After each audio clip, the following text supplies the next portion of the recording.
warahmatullahi wabarakatuh.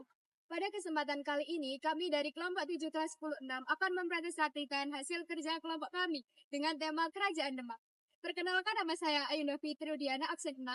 Perkenalkan, nama saya Arlinda Cerita Mdina, absen 5. Perkenalkan, nama saya Banur Febrian, absen 7. Perkenalkan, nama saya Nesya Ditestali, absen 25. Saksikan video kami ya.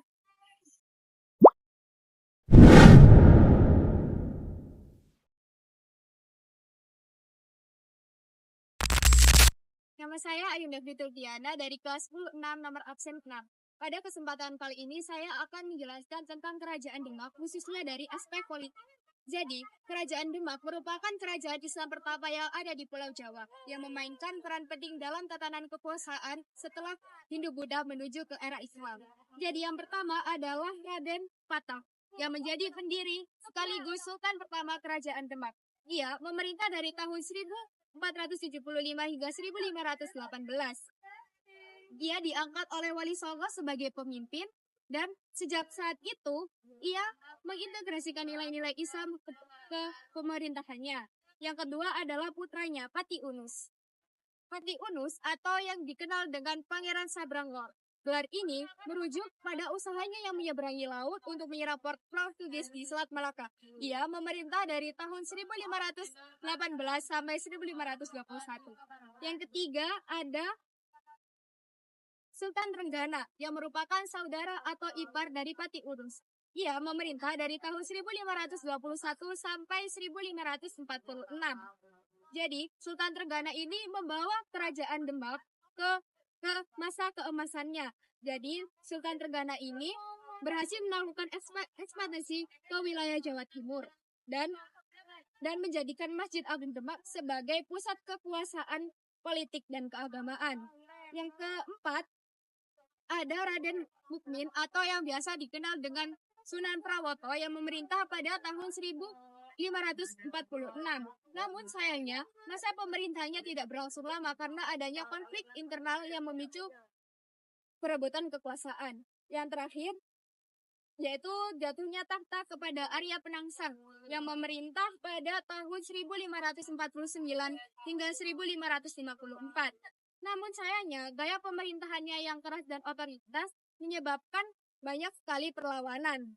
Hingga akhirnya ia digulingkan oleh Adipati Pajang Hadiwijaya yang akhirnya kerajaan Demak digantikan oleh Kesultanan Pajang.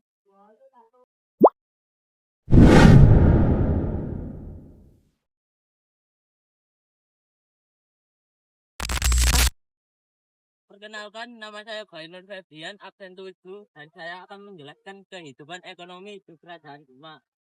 Kehidupan ekonomi di Kerajaan Demak bisa dibilang cukup bagus karena letak strategisnya berada di sisi pesisir utara Jawa yang menjadikannya tempat perdagangan maritim.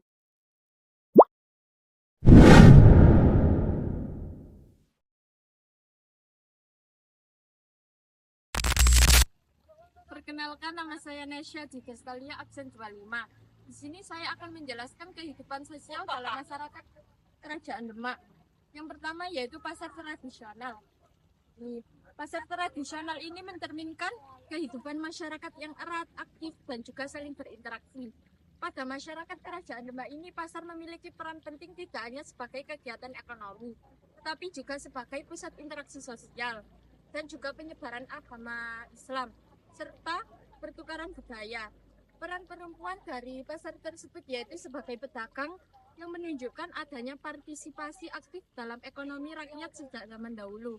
Barang-barang yang diperjualbelikan di pasar tersebut yaitu berupa cabai, mentimun, terong, dan juga rempah-rempah lokal lainnya. Yang kedua yaitu para santri yang sedang belajar kepada seorang ulama.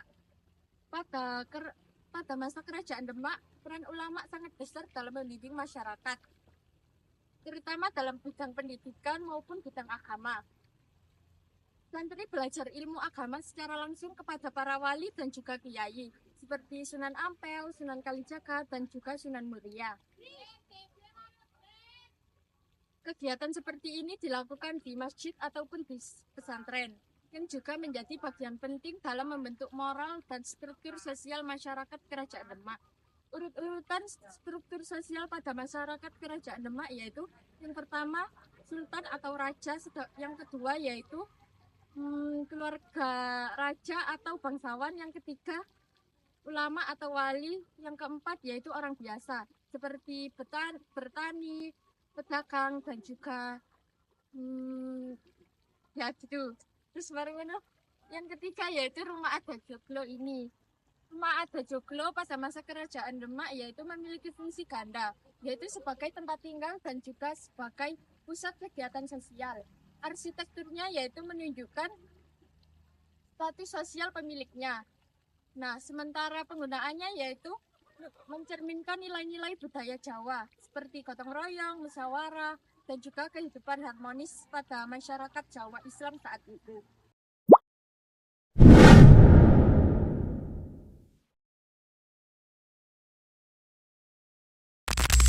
Perkenalkan, nama saya Adlinda Cerita Lungkuna, absen 5. Saya di sini akan menjelaskan tentang kehidupan budaya di Kerajaan Demak. Yang pertama, saya akan menjelaskan Masjid Agung Demak.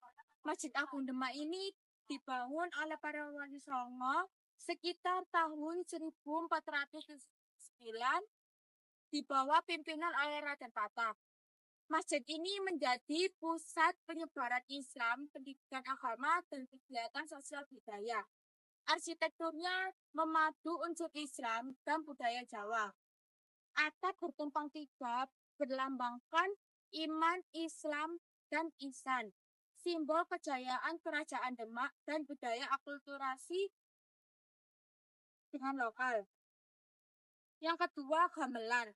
Gamelan ini tetap digunakan namun disesuaikan dengan nilai-nilai Islam.